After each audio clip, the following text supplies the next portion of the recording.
법원이 지난 1월 일본 정부를 상대로 손해배상 소송에서 승소한 위안부 피해자들이 낸 신청을 받아들여 일본 정부의 한국 내 재산 목록을 공개하라고 명령했습니다.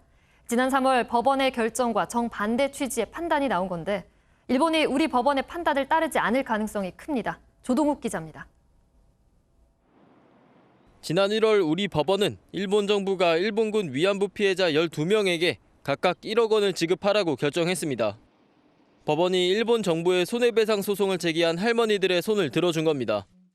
하지만 일본 정부는 주권 국가가 다른 나라의 재판대에 설 수는 없다는 국가 면제 원칙을 내세우며 무대응으로 일관했습니다.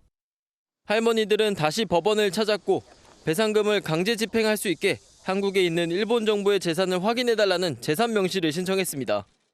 재판부는 이 신청을 받아들였고 일본 정부에 한국 내 재산 목록을 제출하라고 명령했습니다. 일본의 국내 재산을 압류 매각하기 위한 절차에 돌입한 겁니다. 국가에 의하여 자행된 인권에 대한 중대한 침해 행위에 대해서 국가 면제를 인정하게 되면 국제사회의 공동이익이 위협받게 되고 문제는 비슷한 사안을 두고 재판부에 따라 판단이 자꾸 달라진다는 점입니다.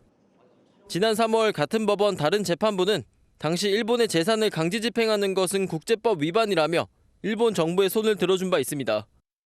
논란이 됐던 당시 판결과 달리 법원이 일본 정부 재산에 대한 사실상의 강제 집행 절차에 돌입한 건데 일본이 우리 법원 결정에 응할 가능성이 작아 피해자들에 대한 배상이 실제로 이뤄질지는 미지수입니다. MBN 뉴스 조동욱입니다.